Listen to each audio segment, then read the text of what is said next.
خلق الإنسان علمه البيان.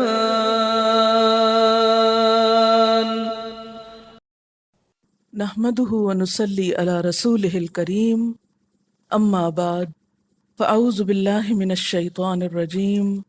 بسم الله الرحمن الرحيم. رب اشرح لي صدري ويسر لي امري واحلل عقدة من لساني يفقهوا قولي.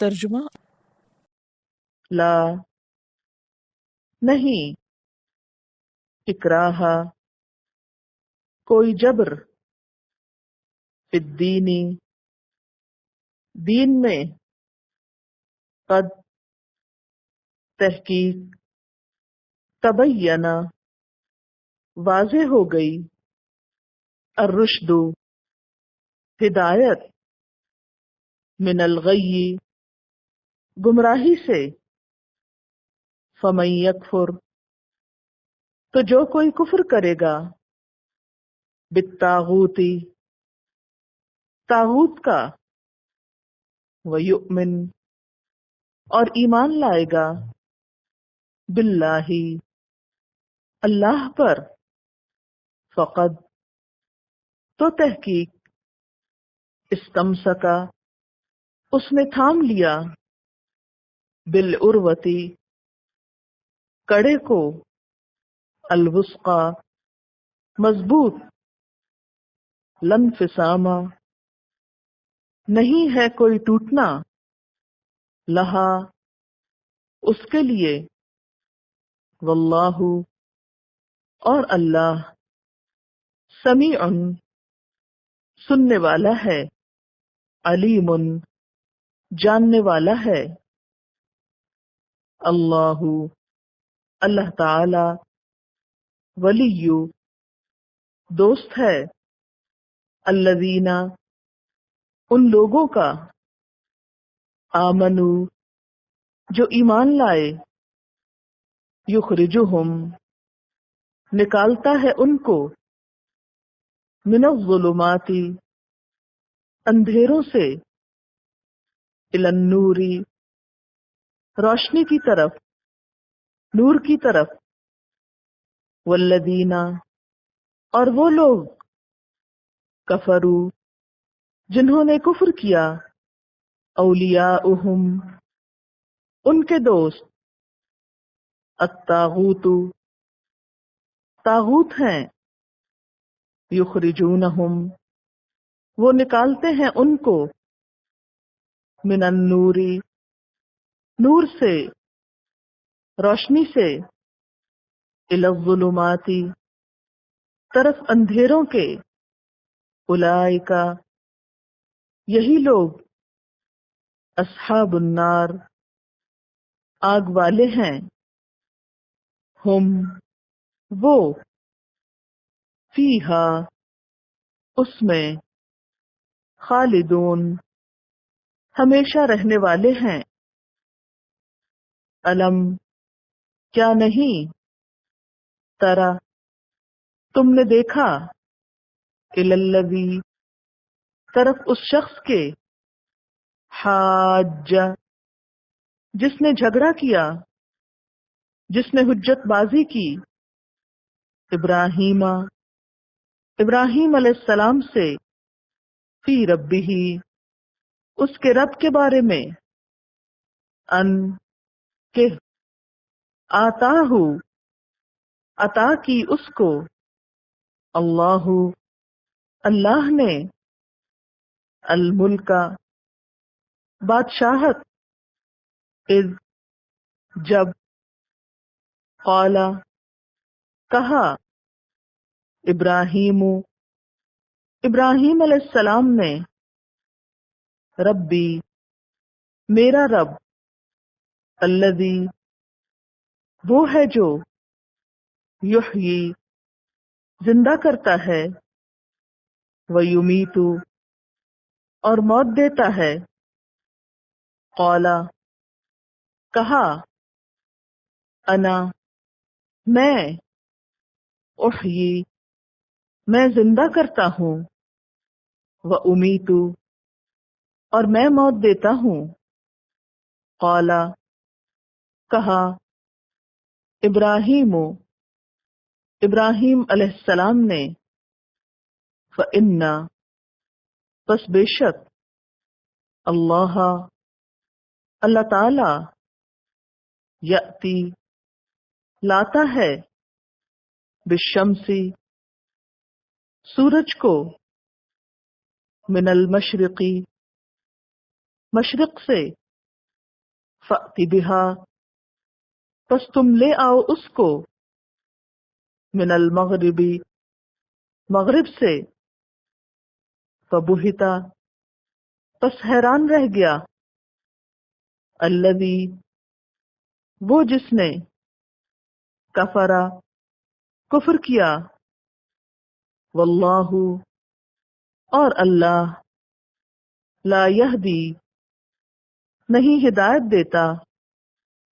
القوم، قوم کو، الظالمین، ظالموں کی، القوم الظالمین، ظالم قوم کو، او، یا، کالذی، مانند اس شخص کے، مرہ، جو گزرا، علی قریۃ، اوپر ایک بستی کے، وہیا، اور وہ، خاویۃ، گری ہوئی تھی، علی عروشہا، اوپر اپنی چھتوں کے، قالا، اس نے کہا، انا، کیوں کر، کس طرح، یحیی،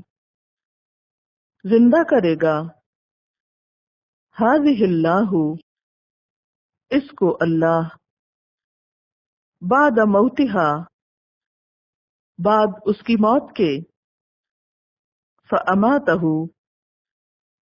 تو مار دیا اس کو،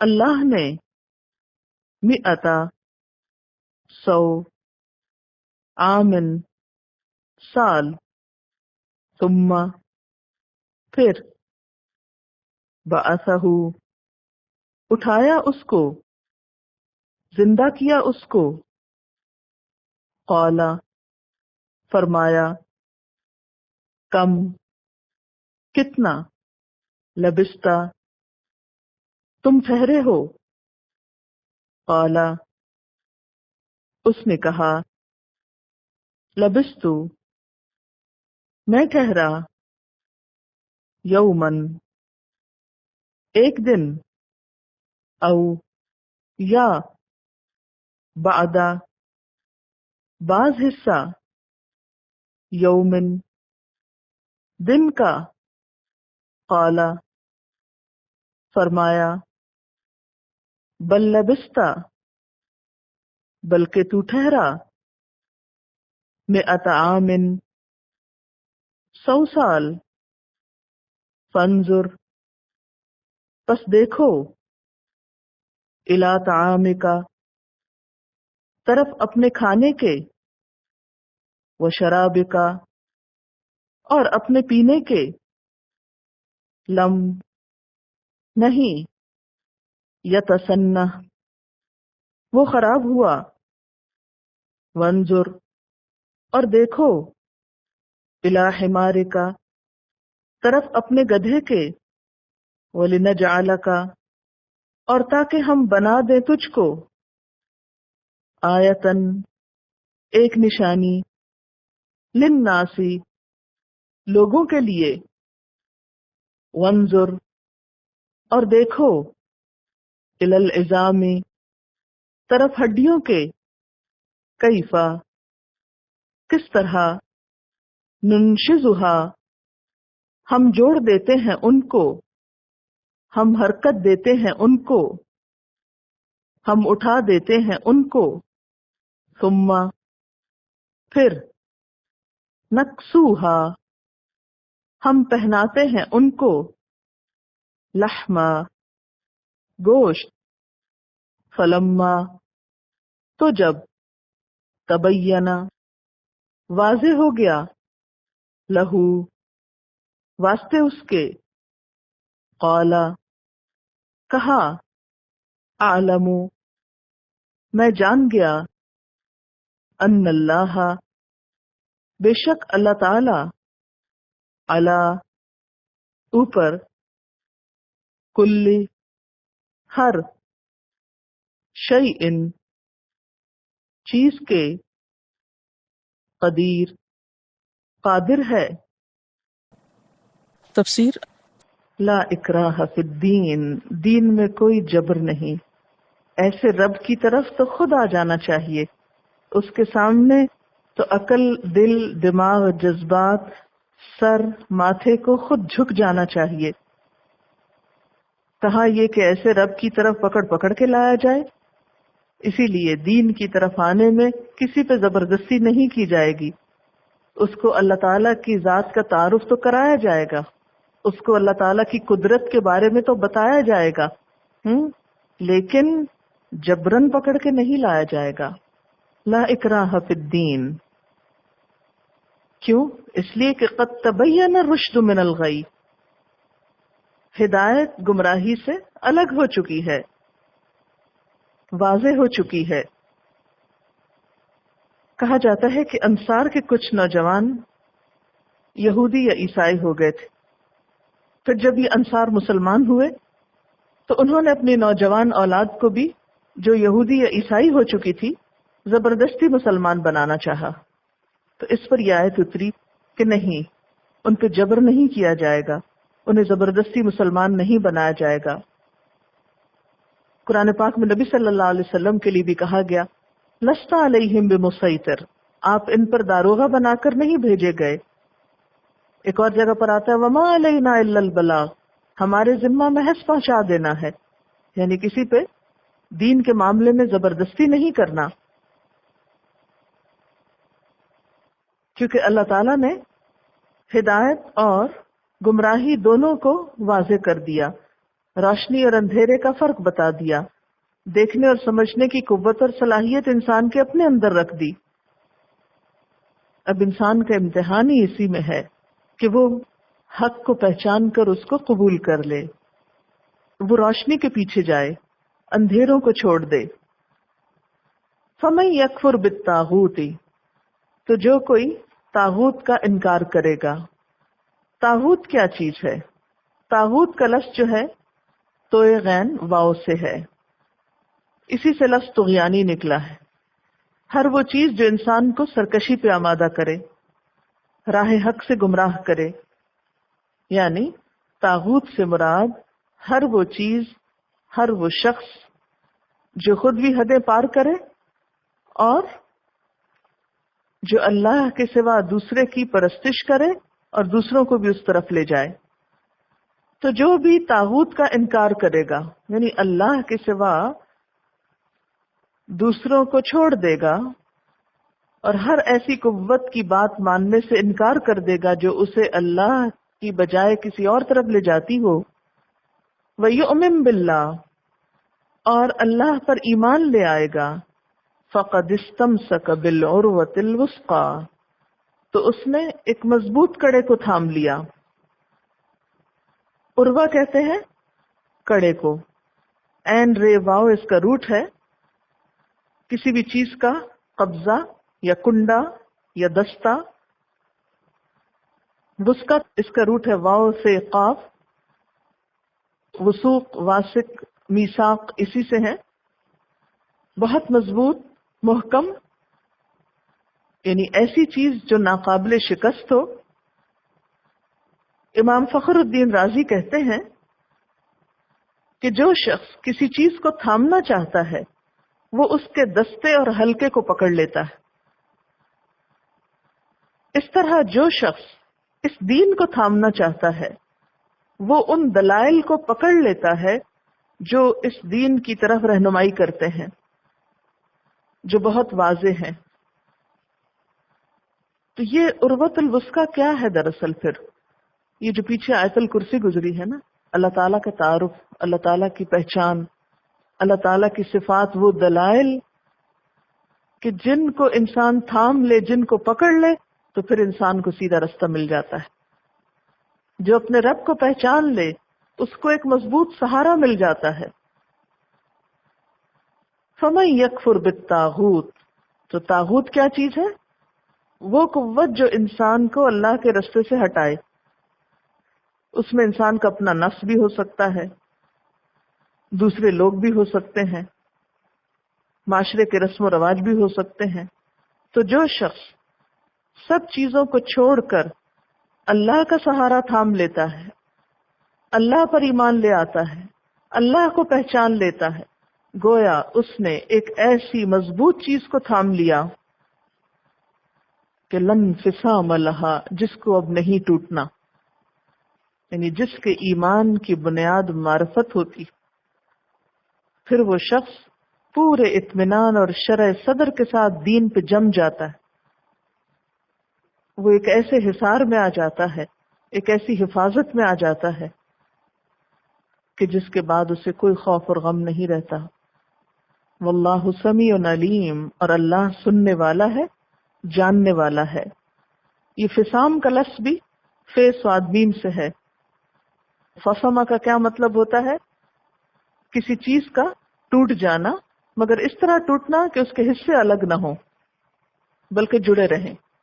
مثلا درمیان میں دراڑ پڑ جائے یا کریک ہو جائے، یہ لیکن چیز الگ نہ، بعض اوقات ایسا ہوتا ہے گلاس کریک ہو جاتا ہے مگر پھر بھی وہ جڑا رہتا ہے، وہ کسی کام کا تو نہیں رہتا لیکن بہرحال اس میں ایک دراڑ پڑ جاتی۔ یعنی جس شخص کے ایمان کی بنیاد معرفت الہی پر ہوگی، جو اللہ کو پہچان کر اس کو مانے گا، پھر وہ ایسے پکے ایمان کا مالک ہوگا جس میں کوئی دراڑ نہیں پڑے گی، جس میں کوئی اور چیز مداخلت نہیں کر سکتی، پھر اس میں کوئی اور چیز سامنے آ نہیں سکتی۔ انسان اپنے نفس کا بھی علاج کرنا جانتا ہے، پھر انسان کے آس پاس کے لوگ ان سے بھی نبٹ لیتا ہے، یعنی پھر وہ دین کے راستے میں آنے والی ہر رکاوٹ کا مقابلہ کر لیتا ہے۔ وہ کچھ بھی چھوڑ سکتا ہے مگر اپنے رب کو نہیں چھوڑا کرتا۔ واللہ سمیع علیم، اور اللہ سننے والا ہے، جاننے والا ہے۔ اللہ ولی الذین آمنوا، اللہ دوست ہے، مددگار ہے ان لوگوں کا جو ایمان لائے۔ ایسے ایمان والوں کو پھر رب کا مضبوط سہارا مل جاتا ہے، رب کی دوستی نصیب ہوتی ہے۔ یخرجہم من الظلمات الی النور، وہ ان کو اندھیروں سے نکال کر روشنی کی طرف لے آتا ہے، پھر حق کو باطل کا فرق پتہ چلنے لگتا ہے۔ اب ذرا سا آپ امیجنیشن سے کام لیں، کس طرح کیا آپ کو اللہ تعالیٰ کی پہچان ہوئی؟ مثلاً آپ نے آیت الکرسی پڑھی، اللہ کو پہچانا، اتنی عظیم ہستی، بہت گہری محبت دل میں محسوس ہوئی۔ اب اس بنیاد پر جب آپ اللہ پہ ایمان لائیں گے اور اس کے مقابلے میں ہر چیز کا انکار کر دیں گے، کوئی چیز آپ کو متاثر نہیں کرے گی، تو گویا آپ کو ایک ایسی حفاظت نصیب ہو گئی ایمان کے راستے میں کہ اب کوئی بڑی سے بڑی قوت بھی آ کے اس کو نہیں توڑ سکتی۔ اب آپ نے ایک بڑا مضبوط سہارا تھام لیا۔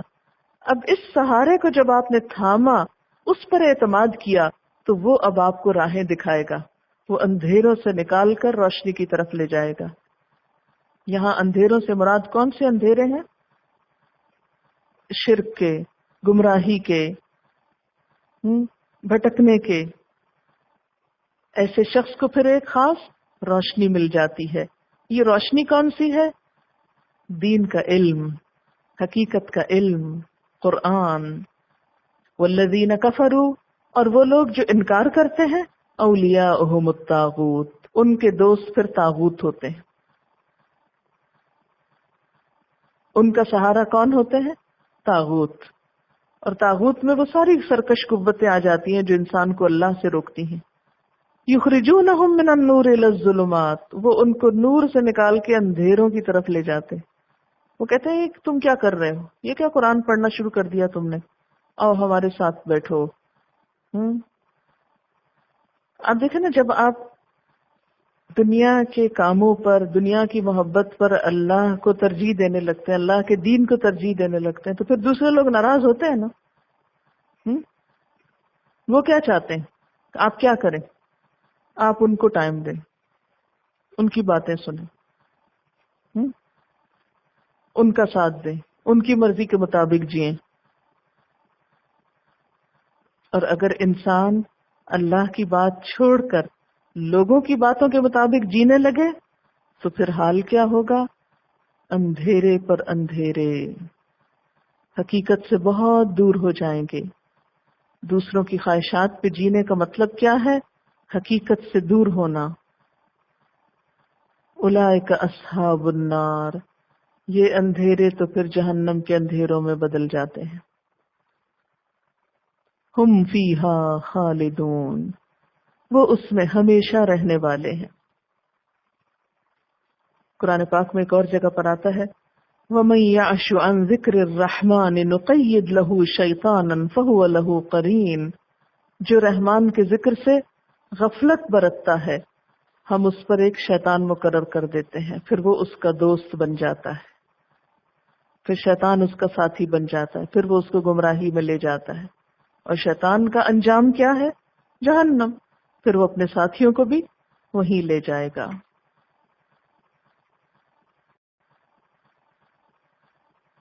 اب آپ دیکھیے کہ یہ بات کرنے کے بعد کہ ایمان والوں کا دوست اللہ ہوتا ہے، اس پر اب ایک واقعہ بتایا جا رہا ہے کہ کس طرح اللہ تعالیٰ ایمان والوں کی رہنمائی کرتا ہے.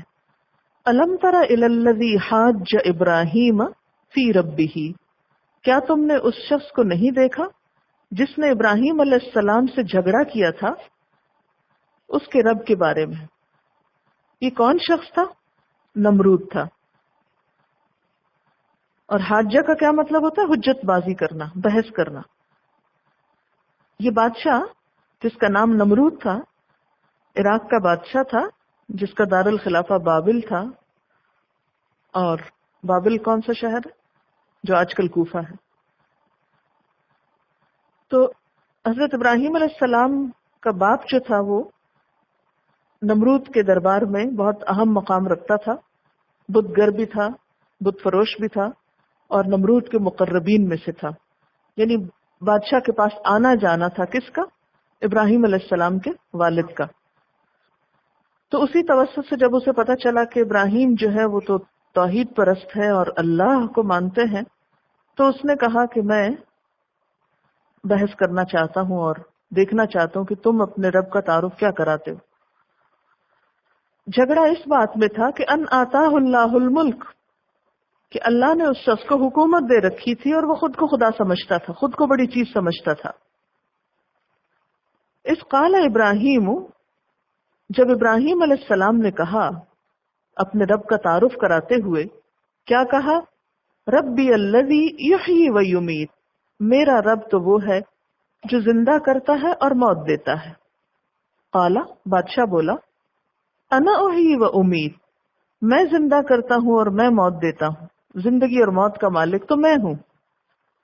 قال ابراہیم، ابراہیم علیہ السلام بولے، فإن اللہ یأتی بالشمس من المشرق، اللہ تعالیٰ سورج کو مشرق سے لاتے ہیں. فأتی بہا من المغرب، تم اسے مغرب سے لے آؤ. فبہت الذی کفر، اس پر وہ شخص جس نے کفر کیا حیران ہو گیا. بہتا کا مطلب ہوتا ہے حیران کر دیا گیا. فبہت الذی کفر، تو حیران کر دیا گیا وہ شخص جس نے کفر کیا. یعنی حضرت ابراہیم علیہ السلام کی بات نے ان کے مخالف کو حیران کر دیا، ان کی دلیل نے اس کو لاجواب کر دیا.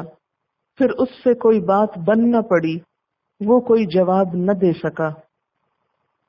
کہا یہ جاتا ہے کہ جب ابراہیم علیہ السلام نے اللہ تعالیٰ کا تعارف یہ کرایا کہ وہ زندگی دیتے ہیں موت دیتے ہیں، تو اس شخص نے قید خانے سے 2 قیدیوں کو نکالا، ایک کو مار ڈالا اور ایک کو چھوڑ دیا. کہا دیکھو میں زندگی اور موت کا مالک ہوں، جس کو میں نے چاہا چھوڑ دیا اور جس کو چاہا مار ڈالا. اس پر ابراہیم علیہ السلام ایک اور دلیل لائے کہ دیکھو اچھا میرا رب تو سورج مشرق سے نکالتا ہے، اگر تم رب ہو تو مغرب سے نکال لاؤ. تو وہ لاجواب ہو گیا. اس سے یہ بھی پتہ چلتا ہے کہ دین کے معاملے میں بسا اوقات ایسے دلائل سے بھی کام لینا چاہیے کہ جس سے دوسرے کو خاموش کرایا جا سکے. واللہ لا یہدی القوم الظالمین، اور اللہ ظالم لوگوں کو ہدایت نہیں دیتا. کیا پتہ چلتا ہے اس سے؟ کہ اتنی بڑی دلیل سننے کے باوجود نمرود کو ہدایت نہ ملی، اس کی آنکھوں پہ پردہ ہی پڑا رہا. کیوں؟ اس لیے کہ وہ ماننا جو نہیں چاہتا تھا. تو اللہ دوست ہے ایمان والوں کا، ماننے والوں کا، وہ ان کی رہنمائی کرتا ہے جو مانتے ہیں یا ماننا چاہتے ہیں. رہے وہ لوگ جو ماننا ہی نہ چاہیں، جو دلیل سامنے آنے کے باوجود بھی یقین نہ کرنا چاہیں، تو پھر ایسے لوگوں کا کوئی علاج نہیں. ایسے لوگ پھر ہدایت سے محروم رہا کرتے ہیں. ایک اور واقعہ کس بات کی دلیل میں کہ اللہ ولی الذین آمنوا. کیا واقعہ ہے؟ او یا کالذی مر علی قریۃ، اس شخص کی طرح جو ایک بستی پر گزرا. یہ کون تھا؟ اس کے بارے میں آتا ہے کہ یہ حضرت عزیر علیہ السلام تھے. حضرت عزیر وہ تھے جنہیں کہا جاتا ہے کہ پوری تورات زبانی یاد تھی. کہتے ہیں کہ بخت نصر نے شام پر حملہ کیا اور بیت المقدس کو ویران کر دیا اور بہت سے اسرائیلیوں کو قید کر کے اپنے ہاں بابل لے گیا. ان میں حضرت عزیر بھی تھے.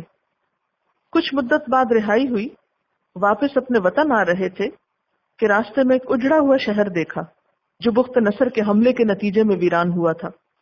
اسے دیکھ کر دل میں یہ خیال آیا کہ اللہ تعالیٰ اب اس بستی کو کب اور کیسے زندہ کریں گے. اتنی کثیر تعداد میں جو لوگ مرے پڑے اور ان کی ہڈیاں بکھری ہوئی ہیں. تو اس وقت آپ ایک گدھے پہ سوار تھے اور اس پر کھانے پینے کا سامان بھی تھا. اس خیال کے آتے ہی اللہ تعالیٰ نے آپ کی روح قبض کر لی. تو او کالذی مر علی قریۃ، یا اس شخص کی طرح جس کا گزر ایک بستی پر ہوا، وہی خاویۃ علی عروشہا، اور وہ بستی اپنی چھتوں پہ گری پڑی تھی. خاویہ خوا سے ہے، مکان کے گرنے کے لیے آتا ہے جو بے آباد بھی ہو، ویران بھی ہو. اور چھتوں پر گری پڑی تھی. آپ نے دیکھا ہوگا کہ جب کوئی مکان گرتا ہے تو سب سے پہلے کیا چیز گرتی ہے؟ چھت گرتی، دیواریں وغیرہ بعد میں گرتی ہیں. تو وہی اسلوب یہاں استعمال ہوا. قال انا یحیی ہذہ اللہ بعد موتہا، وہ بولے اللہ تعالیٰ اس بستی کو اس کے مرنے کے بعد بھلا کیسے زندہ کریں گے، کب زندہ کریں گے؟ فاماتہ اللہ مئۃ عام، اللہ نے ان کو بھی 100 سال تک موت دے دی. ثم بعثہ، پھر ان کو اٹھایا. قال کم لبثت، پوچھا کتنا ٹھہرے ہو؟ قال لبثت یوما او بعد یوم، اٹھ کے کہنے لگے ایک دن یا دن کا کچھ حصہ. ایسے لگا جیسے سو کے اٹھے ہوں. اسی لیے کہتے ہیں نا نیند موت کی بہن ہے. قال بل لبثت مئۃ عام، فرمایا نہیں 100 سال ٹھہرے ہو، 100 سال رکے رہے ہو یہاں. فانظر الی طعامک و شرابک، اپنے کھانے پینے کو دیکھو جو تم گدھے پہ سوار کر کے لائے تھے. لم یتسنہ، وہ خراب ہی نہیں ہوا. لم یتسنہ ہم مسنون کا لفظ بھی قرآن پاک میں آتا ہے. سین نون ہے، اس کا روٹ ہے تبدیل ہونا، کھانے پینے کا متغیر ہونا، بدبودار ہونا، گل سڑ جانا. دیکھو تمہارا تو کھانا پینا بھی ویسے ہی تازہ اور فریش رکھا ہوا ہے. منظر الی حمارک، اور اپنے گدھے کو دیکھو، وہ مرا ہوا ابھی تک پڑا ہے، کھانا خراب نہ ہوا. یہ خود فوت ہو گئے 100 سال تک، گدھا بھی فوت ہو گیا. اللہ تعالیٰ نے پہلے ان کو زندہ کیا، پھر ان کو قدرت کی نشانی دکھائی کہ دیکھو کھانا ویسے کا ویسا ہے. پھر گدھے کی طرف نظر کرائی کہ دیکھو اس کی ہڈیاں گل چکی ہیں. منظر العظام، ہڈیوں کی طرف دیکھو. کیف ننشزھا، ہم کیسے ان کو اٹھاتے ہیں. ننشزو کا لفظ نون شین زے سے ہے، ترتیب سے اکٹھا کرنا، جوڑ دینا، حرکت دینا، اٹھا دینا.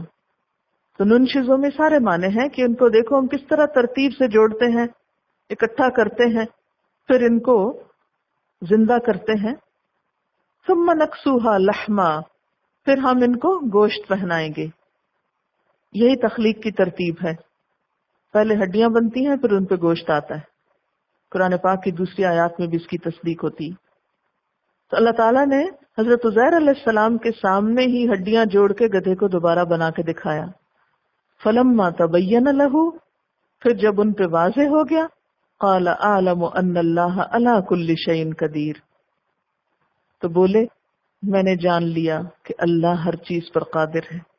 اب آپ دیکھیں نمرود کے سامنے بھی ایک دلیل آئی تھی لیکن وہ نہیں مانا. ان کے دل میں اگرچہ اس بات پر ایمان تھا کہ اللہ زندہ کر سکتا ہے، لیکن اس کیفیت کو جاننا چاہتے تھے. تو اللہ تعالیٰ نے ان کو مشاہدہ کرایا. اس مشاہدے سے ان کا ایمان اور پختہ ہو گیا.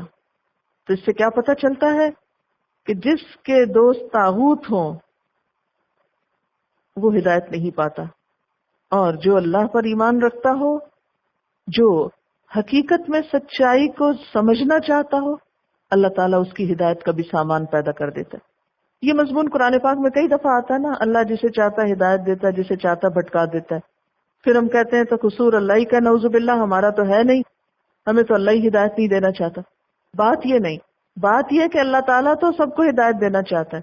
حاصل وہ کرتا ہے کہ جو اپنی آنکھیں کھولتا ہے، جو دلائل کو سمجھنے کے بعد، فلما تبینہ، بیان ہونے کے بعد، سامنے آنے کے بعد تسلیم کر لیتا ہے، جو اللہ تعالیٰ کو ایک مضبوط سہارے کے طور پہ تھام لیتا ہے، جو اس کو پہچاننے کے بعد اس کے سامنے سر جھکا دیتا ہے، اس کو ہدایت ملتی. اور جو اپنی ہٹ پہ قائم رہے، جو ضد کا شکار ہو، جو ماننا نہ چاہے، اسے زبردستی اللہ تعالیٰ نہیں منواتے. وآخر دعوانا ان الحمد للہ رب العالمین. سبحانک اللہم وبحمدک اشہد ان لا الہ الا انت استغفرک واتوب الیک. والسلام علیکم ورحمۃ اللہ وبرکاتہ.